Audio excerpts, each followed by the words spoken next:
Now, I'm not recommending that you tell your wife she is more fierce than an evening wolf. Use the Solomonic poetry at your own risk. But I am saying that you should appreciate what Gilder is driving at. Women are sexually superior to us. That's why many of us have gone to stealing them, and then we have fought wars over them. That is why the angels once came down and tried to steal the women from us. And yes, that is another story to be told at another time.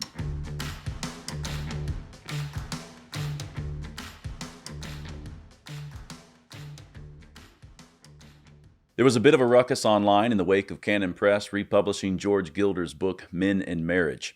It has taken me a minute to get up to speed on just what people are upset about. I'm suspicious that the flack is one part folks spending too much energy on Twitter, one part folks upset who don't read broadly, and one part young men who don't yet have a lot of time in the game, yet being a little quick on the trigger. Regarding this last group, I should add that I am 38 years old, which means I am young enough to be called a young man by the grayheads, and I am old enough to have 7 children, teenagers, and tall tales about what an athlete I was back when I played college ball. As a quick aside, I think I upset some within this group with a recent post in which I discouraged the excessive sharing of workout pics while calling your fellow gym mate a king. I'm suspicious that there is some overlap between the group that was upset with me about that recent post and the group that is upset with Canon for publishing George Gilder. I'm still getting my bearings, but I was told recently that there is a zealous young cohort that is even bringing back having nothing for breakfast but cigarettes and coffee.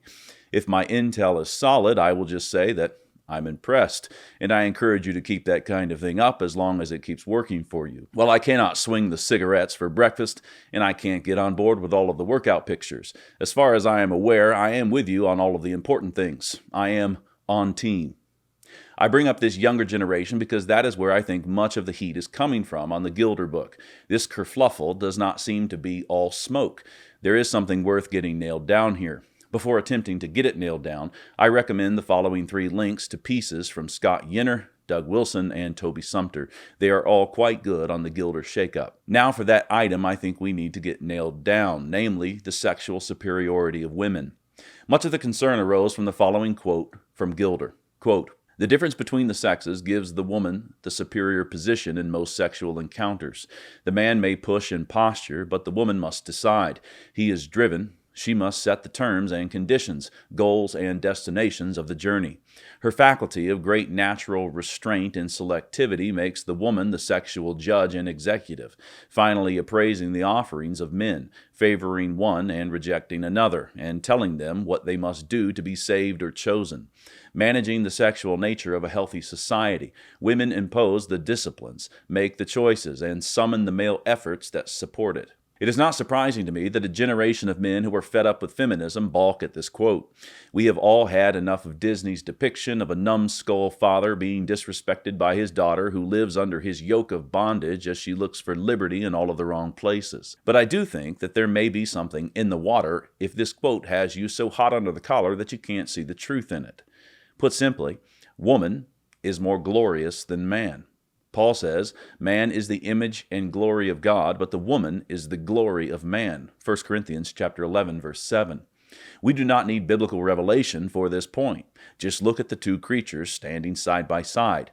This is not a difficult observation. Man has his strength, woman her beauty. But, you ask, Gilder sure seems to put the lady in charge of sexual matters. Okay, I will bite. In the first place, I wouldn't have said it just like Gilder did.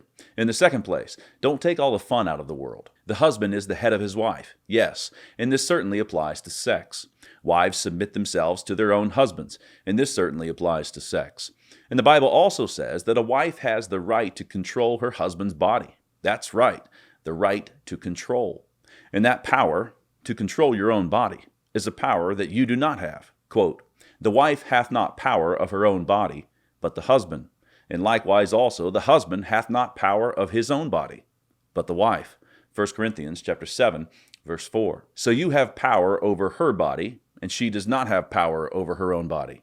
At the same time, she has power over your body, and you do not have power over your own body.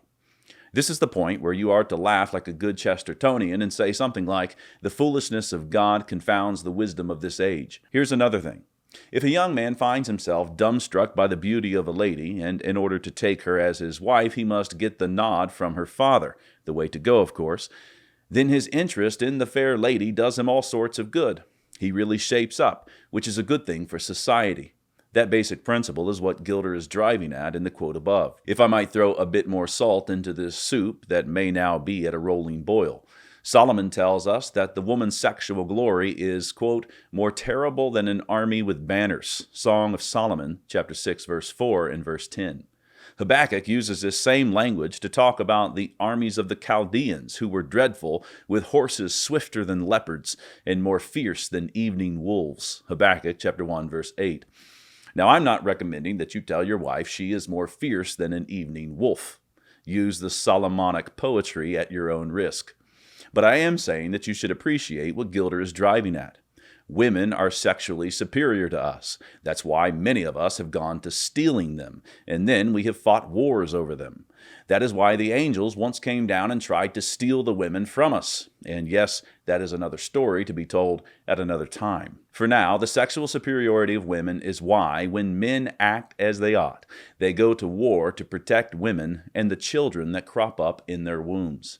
I have taught the principle of male leadership many times. Men who understand that God simply wired a patriarchal world are not thrown off by acknowledging the ways in which women are superior. In fact, acknowledging that very thing can motivate many men to marry one of these creatures and become her head. We need to see more of that kind of thing, so go ahead and get a copy of Gilder's book, Men and Marriage, at dadsareback.com.